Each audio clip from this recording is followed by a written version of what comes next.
Hey guys, it's Victoria and welcome back to FemmeHead. Today we're going to talk about our follicular phase. This is the phase that is between when you end your period and right before you ovulate. If our cycle phases were the 4 seasons, this would be spring, and I'm just partial to spring. I'm a spring baby. I love spring. I love like the new growth, the green, the flowers, the like sense of fresh new opportunity, saying goodbye to winter. So if you can't tell, this is my favorite phase, but it's also my favorite season. This is my favorite phase because I get this burst of energy, of motivation, of creativity and inspiration coming out of my kind of hibernation of the luteal phase and my menstrual phase of just having to slow down, take a step back. To get that like burst of like fresh new life is always so invigorating for me. This is a great time to start planning, get after it, but you can also easily overdo it. So you'll want to pace yourself through this phase. And I know it's hard because you're so happy to just have the energy again and like the motivation to do stuff that you want to just like start taking the things off your list. But burnout is a real thing. You've got to make it through the rest of your cycle until you can like hibernate and rest again. Enjoy the energy, but don't overdo it. In her book, 50 Things You Need to Know About Your Periods, Claire recommends writing out a do more of this, do less of this list, and I think this is a phenomenal idea. So essentially you make a line down a page and you have 2 columns, and at the top of one is do more of and the top of the other is do less of, and you just think through kind of like habits and routines, mindsets, whatever it is, and things that you want to do more of. Like, I want to drink more water, I want to move my body more, I want to make time for me, I want to do less time stressing about my relationship with so-so, I want to like eat less sugar or rely less on caffeine. Whatever it may be, just kind of go through and think through the things that you want to give more energy to and the things that you want to give less time and energy to. This is a perfect phase to get active in, so whether that's exercise, getting out and about and socializing again, and just kind of coming out of the hibernation that we were in from our menstrual phase. Pick back up those social engagements, make plans with friends, and yeah, just come out of your shell. In The Optimized Woman, Miranda calls this the dynamic phase.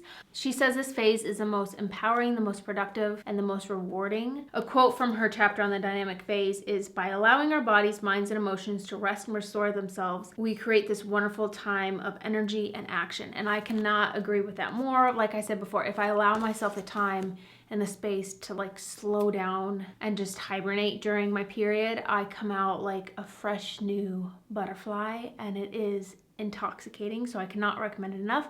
If you do come out of your menstrual phase just feeling worn out and tired and run down, and like you're none of this sounds like you're like, it doesn't feel like spring, it feels like a gray, gloomy, cold day, that means you need to allow yourself more time to just slow down during the end of your cycle and the beginning of your cycle around your period.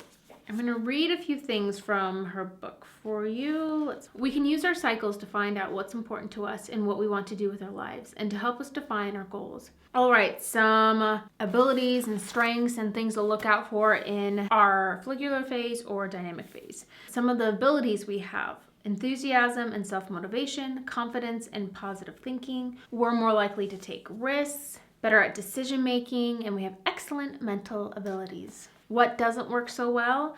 Supporting others at an emotional level, inactivity or lack of achievement, things to watch out for, frustration and annoyance when others can't keep up with your like energy and like motivation, frustration due to lack of mental stimulus, frustration due to lack of action, results, or forward movement, more likely to make decisions and take risks without consulting others, appearing cold and insensitive, being seen to force, dictate, or bully due to frustration. Some strategies for this phase: regular exercise to burn off any of that excess energy, challenge yourself mentally and physically by learning a new physical activity, start healthy eating.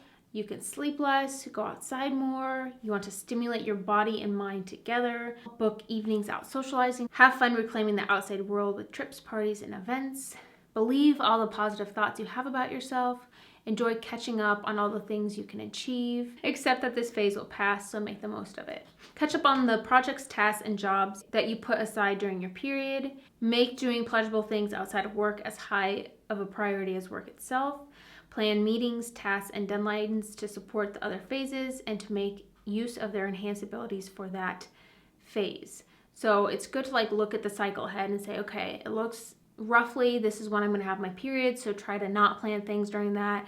This is when I'm going to be in my follicular phase, my ovulatory phase, and that's when I want to like plan all the big meetings, presentations, social engagements, events, create action plans for the month ahead, start taking action immediately on multiple tasks, formalize your long-term goals and plans, research information to support actions and plans. The follicular phase is always the one that I miss when I'm pregnant.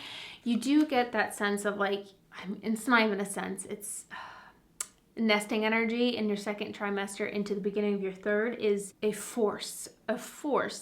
And so you do get a bit of that like energy and motivation, but it can be detrimental to your body.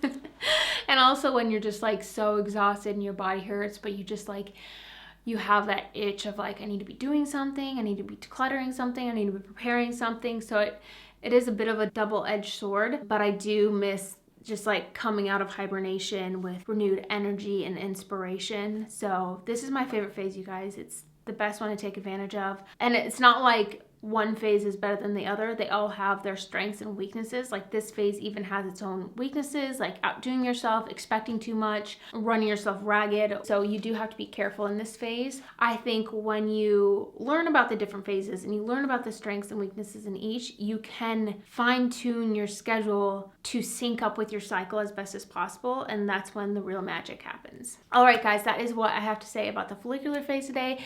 Next month, we're going to go over the menstrual phase, the last of the 4. Thank you so much for watching. I hope you enjoyed today's video. Let me know down below what you love about your follicular phase, and I'll see you guys in my next video. Bye.